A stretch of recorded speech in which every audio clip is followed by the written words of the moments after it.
जंगल में हाथी और शेर एक पेड़ के नीचे बैठे हुए हैं। हाथी गहरी सोच में डूबा है और शेर आराम से लेटा हुआ है।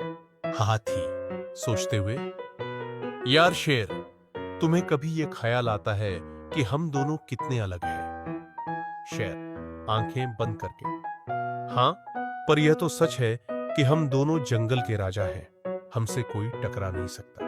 हाथी सिर हिलाते हुए, हाँ, तुम सही कह रहे हो, लेकिन देखो, तुम तो भागते नहीं हो, चलते हो।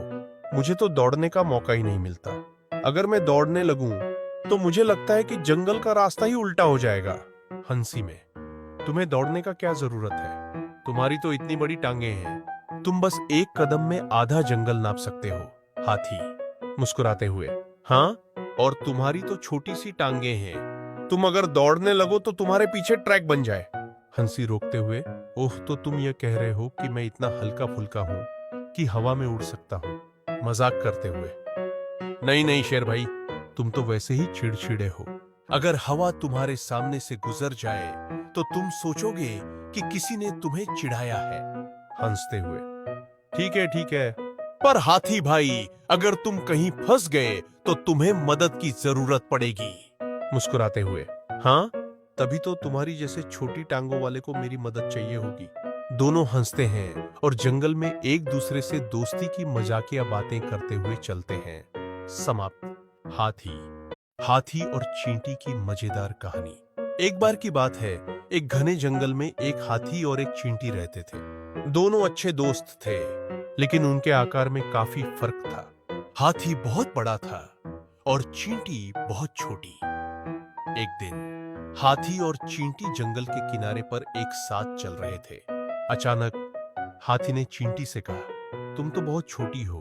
चींटी मुस्कुराई और बोली, बिल्कुल, मैं तुमसे बड़ी चुनौती ले सकती हूँ।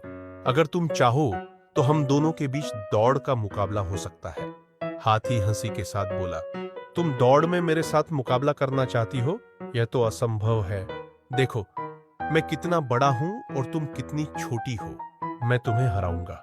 चींटी ने एक चालाकी से कहा, ठीक है, हम दोनों दौड़ में भाग लेते हैं, लेकिन मुकाबला थोड़ी देर बाद होगा। हाथी ने सोचा, मुझे तो यह मामूली सी बात लगती है। फिर दोनों दौड़ के लिए तैयार हो गए। चींटी ने जंगल के एक गहरे कोने में जाकर अपने दोस्तों से मदद ली। जैसे ही दौड़ शुरू हुई, हाथी ने पूरे रास्ते को कवर किया, लेकिन पीछे से चींटी अपने सारे दोस्तों को भेजती रही, जो हाथी के सामने आकर उसे रुकने के लिए बाधित कर देते थे। अंत में हाथी थककर रुक गया, जबकि चींटी अपनी चालाकी से जीत गई। हाथी को समझ में आ गया कि आकार और ताकत हमेशा जीत नहीं दिलाती। उसकी हार ने उसे यह सिखाया कि कभी-कभी छोटी सी रणनीति भी बड़ी जीत दिला सकती है। वह मुस्कुराया और बोला, चींटी, तुम सच में बहुत बुद्धिमान हो। कड़ी मेहनत का फल। छोटे से गांव में एक लड़का रहता था, जिसका नाम रोहन था। वह गरीब था, लेकिन उसकी मेहनत और लगन बहुत ज्यादा थी। वह स्कूल में सबसे अच्छा छात्र था, लेकिन उसके पास पढ़ाई के लिए किताबें या सामग्री नहीं थी। फिर भी उसने कभी हार नहीं मानी। एक दिन स्कूल में एक महत्वपूर्ण प्रतियोगिता का आयोजन हुआ। यह प्रतियोगिता पूरे जिले में थी और जीतने वाले को एक बड़ी स्कॉलरशिप मिलने वाली थी।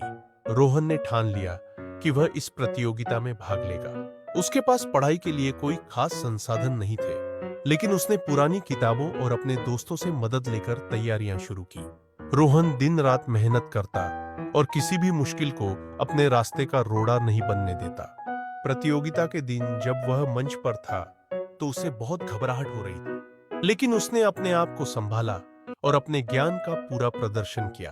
अंत में रोहन ने प्रतियोगिता जीत ली और उसे एक शानदार स्कॉलरशिप मिली। यह जीत सिर्फ एक पुरस्कार नहीं थी, बल्कि यह उसकी मेहनत और समर्पण का परिणाम था। रोहन ने साबित कर दिया कि अगर मेहनत सच्ची हो और लक्ष्य स्पष्ट हो, तो कोई भी मुश्किल हमें हमारे सपने पूरे करने से रोक नहीं सकती। रोहन की यह कहानी हमें यह सिखाती है कि हालात चाहे जैसे भी हों, अगर हम अपने लक्ष्य को लेकर ईमानदार और मेहनती हों, तो सफलता जरूर मिलती है।